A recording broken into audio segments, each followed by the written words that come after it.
Hi, welcome back everyone to Spring HPW. This is our official first career webinar that kicks off a whole month of really fun webinars.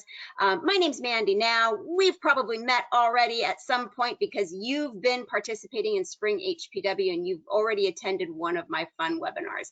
I'm the executive director of HPW and I am really thrilled today to host the American Speech Language Hearing Association and two of their fabulous students who are going to answer a couple of questions today for you about becoming an audiologist, why they chose audiology as a career. But to kick things off, I'm actually going to play one of their really fun videos. So Lajaya, welcome. We're going to start with your video, and then as soon as Amara joins us, I'll have her video queued up as well. But let's get started.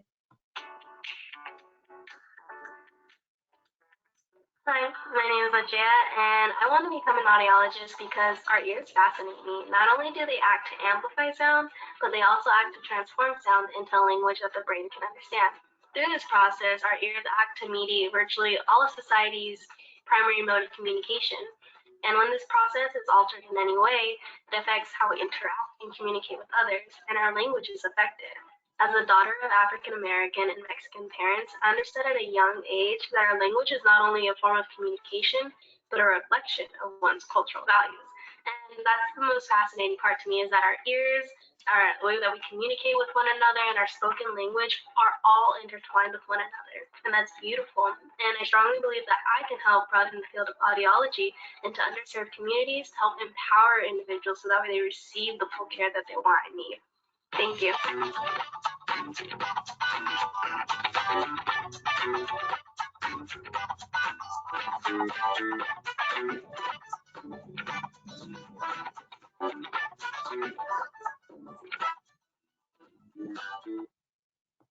All right, so Lajaya, welcome back. See if we can get, there you are. Okay, nope, I made myself go away. Nope, I'm gonna make myself, there I am. Sorry. You know, these live events are a little crazy. So welcome. Thank you for being here with us. So we got to see your video. Just real quickly, give us an introduction to yourself, something that we didn't hear about you in the video, and then we'll take some audience questions, all right? Yeah, so I'm a first-year audiology student. I currently go to Gallaudet University in Washington, D.C. I'm originally born and raised from California. If anyone's from there, I'm from Southern California in the Inland Empire area. Whenever I'm not studying or working, I really love to go travel outside of the country. Some places that I've been to are Mexico, Colombia. Oh, I'm going to Colombia in a couple of weeks, Thailand, and Costa Rica. Fabulous. Amara just joined us. Welcome, Amara. I'll introduce you in just a second. So, Lajaya, tell us, when did you decide that becoming an audiologist was what you wanted to do? I know you kind of hinted at it in your video a little bit, but like, what was that moment that you said, this is the path I need to be on? Right. So when I started college, I went to UC Santa Barbara and I entered in as a bio major with intentions of being a veterinarian. But as I started to go throughout that process, I kind of questioned if that's the path that I really wanted to go on. And I started taking a couple linguistic courses and I decided to adopt a minor in linguistics, specifically with speech disorders. I didn't know why I wanted that minor, especially as a bio major. The two kind of seem unrelated. But then I really just love the language aspect of being able to communicate with one another. And then I started to notice that the two interlapped or overlapped when it came towards the ear, and seeing how the ear functioned on this anatomical, mechanical level, and then seeing how it interacted in our everyday lives. I thought that was really fascinating. And I was like, that's it. That's how I'm going to pair the two. And then my friend mentioned how she wanted to become an audiologist assistant. And I was like, what's that? And when she said that, I was like, those are my two majors right there. And I was like, it makes sense that that's the career path that I want to go on. And I felt that life was just guiding me. But I came to that decision really late. It was the beginning of my senior year in college. Okay. So yeah, I mean, you really kind of went on this path in undergraduate and found it. Did you have any opportunities once you found audiology to shadow? Tell me, how did you learn about the profession once you discovered it? So most of my discovery of audiology was mainly online. I took an audiology course through the linguistics department where I got to learn about audiology and SLP work, but it was also during COVID, so I didn't really get much practice of like working alongside audiologists or volunteering, but I did have clinical experience because I used to work at a diabetes clinic. So I really got that patient interaction and just like knowing how to interact with others, getting to know them, learning about how their bodies work in the form, like in the aspect of diabetes. And I really loved being able to work with patients and really develop patient-centered care. And I really want to like do that in audiology as well. Wonderful. That's so great. And such an exciting overlap when you find these two things that really are exciting to you, and then they just marry up so perfectly. So, Amara, welcome. It's nice to have you here. I'm going to play your video next because you're a little bit further along in your journey. So I've got some different questions for you to answer. So let's watch your video.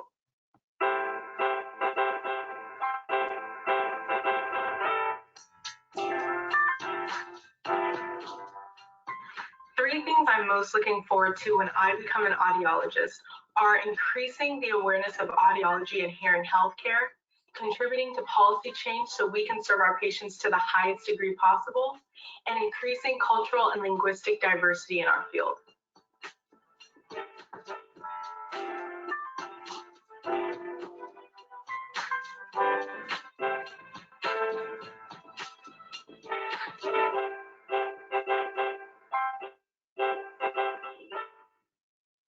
All right, awesome. And I'm actually going to turn my screen off so that we can just focus now on you. Amara, welcome. Can you introduce yourself and tell us a little bit more about you that we didn't get to hear about in the video? Oh, I think you might. There you go. Yeah, there we go. So I'm Amara. I'm currently a third year in the audiology program at the University of Maryland, College Park. And I actually went to undergrad at Florida State University and got a bachelor's of science in communication science and disorders. And so I just really found ear anatomy and the process of audiology so interesting, and that kind of is what drove me to this field. And since then, kind of you learn pretty quickly because you look around at your class that no one really looks like me or looks like me in this field. And so that was something that it was a little bit of a shock, but also something where I was like, I still really want to make contributions to this field. And also the field is still, it's growing so much every single day, every single year, and being able to contribute to advancements in technology, new methods, new forms, whether it's research-based or clinically, I find that so interesting. And that also leaves so much room for us to advocate for our patients, new technologies, new laws to support them and help them get the care that they need.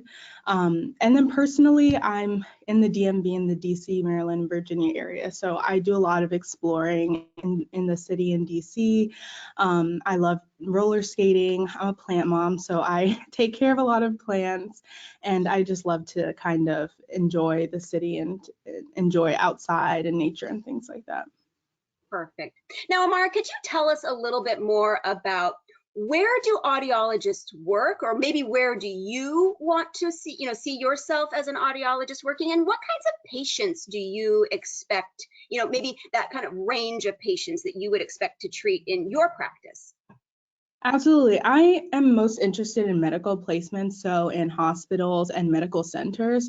I find that I'm most interested in cochlear implants and vestibular testing, and especially when it comes to cochlear implant programming, assessments, things like that. You're often working alongside with ENTs and physicians. And so in those medical centers, hospital settings, you're able to have access to the interprofessional care that you need to treat your patients to the highest degree possible. And so, and also when it comes to vestibular testing, there's so much interprofessional care that happens, which is really interesting to me. And so being able to work in those settings is what, and collaborate with other professionals and treat patients is what drew me to medical placements. And I hope to work with patients across the lifespan. So even though I love kids, but I'm not here to be a pediatric audiologist. I think there's definitely a role for that, and pediatric audiologists are amazing at what they do. And so I'm looking to work with kids, adults, older adults across the lifespan, especially with cochlear implant programming and testing. Got it. Lejaya, I'm going to ask you the same question just because you're not quite as far along in your education right now, but where do you see yourself working? And is there any, other options that students, could explore with, places that they could work or patients that they could treat? Yeah, so, okay. So for me, I really want to work with children. So field of working in the pediatric realm, I really want to explore that. I don't have much experience with it at the moment. So I've also heard mixed things about how you get more emotions with children, but that also really excites me because I love getting on their level and just like getting to know them and working with them where they're at. But I'm also interested in medical audiology and working in the medical field or alongside ENTs. And right now I'm taking a vestibular class, and the more I get to learn about all the pathologies, I'm starting to find myself really excited. And I think that's the bio major in me, of just like seeing how everything's intertwined and how like this affects that and how the eyes are like interrelated. And I'm starting to like geek out about it. So I'm wondering if I definitely want to pursue that path as like internships start coming up, just to see what I really like. Okay. So, okay, now let's talk about that a little bit. So both of you pursued an undergraduate degree, but two very different pathways from what I'm hearing. Talk to me, Amara, a little bit about the educational pathway. What do you do? So you start with an undergraduate degree and then, talk to me about that progression of education. Absolutely. So I think it can work differently based on the school that you're in, but generally a communication science and disorders degree or hearing and speech science degree is what people will typically obtain when they're looking to get into either speech language pathology or audiology. And then from there, when you have your bachelor's, you can apply for the doctoral program. And so even if you don't have a communication science and disorders degree, if you took, let's say, biology or chemistry, as long as you take the required linguistics courses and audiology courses to have that basis and that foundation before jumping into your doctoral degree, you're pretty much good to go. Okay. You mentioned, Lejaya, you mentioned internships. So is that a required part of the doctoral level training? Will you have to do any postdoctoral training, or are there subspecialties afterwards? From what I know, and just when looking at different programs, all programs have at least I think within their first year, if not first and second year, where you're working in the clinic, it's more home-based at the university. And then the next year, you go ahead and start taking internships based on if it's a quarter or a semester system. For me, I'm on the semester system, so this summer I will be taking an internship within the area. I know that with internships, usually in the summer, you're encouraged, at least at my program, to go ahead and seek placements outside of the area, just so that way you know what it's like, because towards the fall, you'll start applying for externships. So it's all really fast paced, but you do 3 years of internships, which is basically usually around the area, and an externship that's anywhere that you want it to be. Okay. Fantastic. And Amara, is that kind of a similar pathway as to what you're planning on doing as well, especially after graduation? Correct. So kind of like she discussed, you have internships or outplacements, rotations that you complete semester by semester to help you get experience in different clinical placements, different clinical populations. And then for your final fourth year, you have your externship or your clinical residency that you complete, which can be completed anywhere in the United States. And that is where you get your final training before becoming an audiologist. Yes.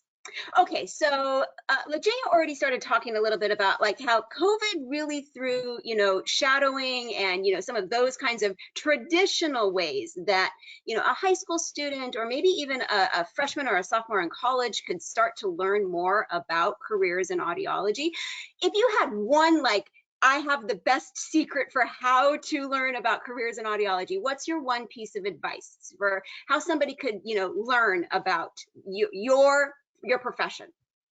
Yeah, honestly, I feel like right now, especially in this day and age, social media is a huge way to learn about audiologists and what they do.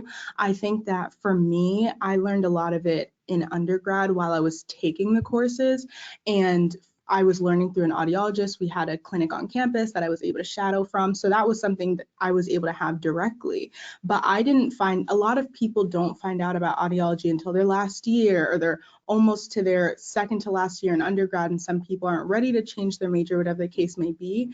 And so I find that there's a lot of audiology awareness happening on social media, and even like I have undergraduate students who reach out to me because they see me on social media and they're like, I want to know more about what audiology is. How did you get here? What did you do to be here? Because the information is not always readily available. And so going through those hashtags or following people who are in audiology programs or who are audiologists, I find that they have so much relevant and helpful information that is relevant for students today. That is awesome. Fantastic. It sounds to me like maybe my health professions account needs to find you and follow you. We'll connect afterwards. If you had one piece of advice to give to somebody, especially a student of color or a student with any disabilities or a student who is just looking to find their path in healthcare, do you have a really great piece of advice that you would share? Yeah, I would say that allow yourself to create a space for yourself. And that comes with a lot of independent support, because even if you do have support from faculty or peers, they may not fully understand your experience or fully understand what you may be trying to express or what you may be going through in the program or mentally going through in the program, where you feel it's almost like an isolated feeling because you may be the only one or one of two. So I think that you have to find a lot of independent support that drives you to create a space for yourself and make sure that you're confident and comfortable in the space that you've created for yourself. Excellent advice. LaJaya, anything that you'd like to add? I'd like to second everything that you said, because as my first year and being one of the person who is like me, it does feel very lonesome, and just know that it's okay to sit in your space and just to learn how to be comfortable in it and to grow the confidence and to be your biggest support system, because there is no one, most likely there's not going to be most people who are like you, at least right now. But just know that we need doctors who are like you to help go ahead and build this communication and support system, so that way the field can grow ultimately and we can go ahead and reach out to different patients of all different backgrounds. I love it. Oh, I love it. I love that you guys are going to be future audiologists. That's so exciting. I want to give the folks who are in our audience a chance to throw up some chat questions, or to so you have two options to ask questions here. You can throw it in the chat or you can put it in the little question box. I want to make a quick plug for Health Professions Week and the fact that so many resources are available on our website. This actual webinar is being recorded, so it will be available all month long. So you guys are going to be my superstars all month long on our audiology careers webinar, and then it'll be available on YouTube afterwards. So if you didn't get a chance to ask your question live right now, or maybe you didn't know what question you wanted to ask because you wanted to do a little bit of reading, we have YouTube playlists. We have the American Speech Language Hearing Association's brand new ASHA website, which is Representation Matters, which is where you can find the videos that we just watched. I'll throw up some links in social as soon as we're done here today, so that you can find both of these amazing women's videos as well as a ton of other stories about folks who have found their path and their way to a career in audiology. So look for that. And then reach out to HPW. You can get us on social media. You can get us by email. If you've got questions about careers in audiology, maybe you want to connect with one of these two fantastic students, please just contact us. We're happy to help moderate those questions, if not today, definitely in the future. Just because I want to give anybody who is in the audience just like 30 seconds to get up a question. Final thoughts before we wrap today. I know that I told you this would be short and sweet, so I want to keep it to my promise that we'd be done in about 20 minutes. Any other final thoughts that you have or you'd like to share before we wrap?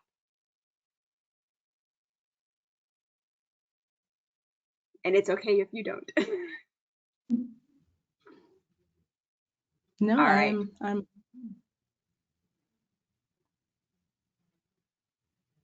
Oh no, I'm all good. Okay, good. All right. My final thanks to Ms. Melanie Johnson, who organized this for us today. Again, she is with the American Speech Language Hearing Association, and I just want to say thank you one last time for being with us today. Good luck to both of you. I really look forward to seeing you in the future at an HPW event as one of our current audiologists. So I welcome you back at any time in the future. You guys are amazing. Absolutely. Thank you so much. Thank you. Yep, we'll talk to you guys later. Bye. Bye-bye.